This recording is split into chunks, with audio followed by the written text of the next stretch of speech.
আগামী 22শে জানুয়ারি অর্থাৎ আর মাত্র কয়েকদিনের অপেক্ষা, তারপরেই উদ্বোধন হতে চলেছে ঐতিহাসিক রাম মন্দির। শুনলে অবাক হবেন, অযোধ্যার সব থেকে বড় মন্দির তৈরিতে এক টুকরো ইস্পাত ব্যবহার করা হয়নি। নবনির্মিত রাম মন্দিরের 2000 ফুট নিচে রাখা থাকবে টাইম ক্যাপসুল। তবে এই টাইম ক্যাপসুল জিনিসটা আসলে ঠিক কি জিনিস, কিংবা কোন শিল্পীর তৈরি রামের মূর্তিতে প্রাণ প্রতিষ্ঠা করা হবে, কিংবা আপনি যদি রাম মন্দিরের আরতি দেখতে চান তাহলে আপনাকে ঠিক কিভাবে পাস জোগাড় করতে হবে, আসুন আজকের ভিডিওতে সেই সব কথাই জেনে নিই।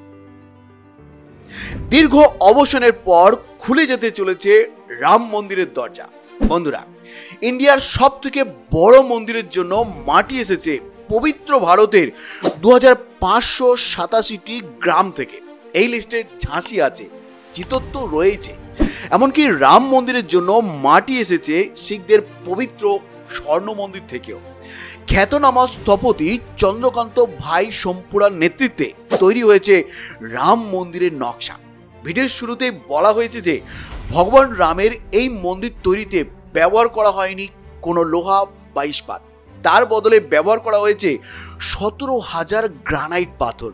এক একটা পাথরের ওজন প্রায় 2 টন, অর্থাৎ 2000 কেজি। পাথর ছাড়াও ব্যবহার করা হয়েছে তামা এবং হোয়াইট সিমেন্ট। মন্দিরটি এমনভাবে গঠন করা হয়েছে যে আগামী 1000 বছরেও মন্দিরটির মেরামতির দরকার পড়বে না।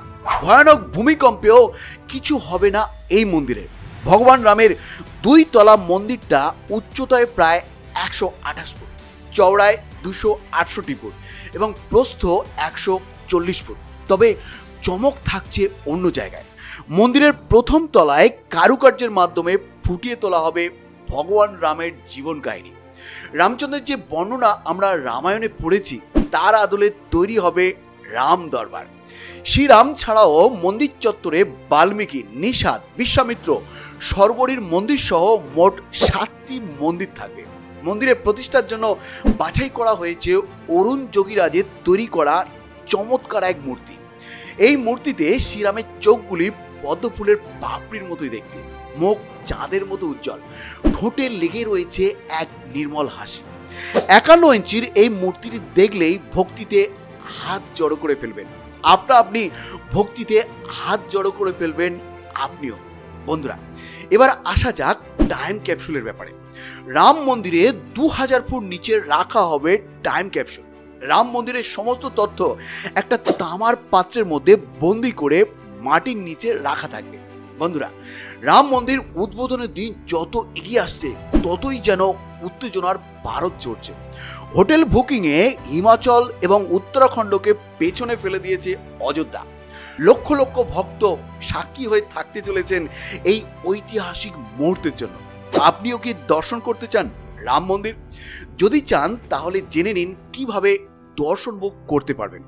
প্রথমেই আপনাকে রাম মন্দিরের অফিসিয়াল ওয়েবসাইট https://jbtkshitra.org তে যেতে হবে। আর এই ওয়েবসাইটে গেলেই দেখতে পাবেন রিজার্ভ ইয়োর পাসেস বলে একটা অপশন রয়েছে। সেখানে ক্লিক করার পর আপনাকে জিজ্ঞাসা করা হবে কবে এবং কতজন আরতি দেখতে চান। ঠিকঠাক তথ্য দিয়ে পরের পেজে গেলেই আপনার জন্য তৈরি হয়ে যাবে একটা টোকেন। এই টোকেনের সাহায্যে আপনি রাম মন্দিরের আরতি দেখতে সক্ষম হবেন। তাহলে আর দেরি কিসের? কবে যাচ্ছেন ভগবান শ্রীরামের দর্শন করতে? কমেন্ট করে জানাতে ভুলবেন না কিন্তু। বন্ধুরা, এই ছিল আজকের পরিবেশন। ভিডিওটি ভালো লাগলে অবশ্যই একটি লাইক করবেন এবং আপনার পরিচিতদের মধ্যে অবশ্যই শেয়ার করবেন। শেষ পর্যন্ত ভিডিওটি দেখার জন্য অসংখ্য ধন্যবাদ।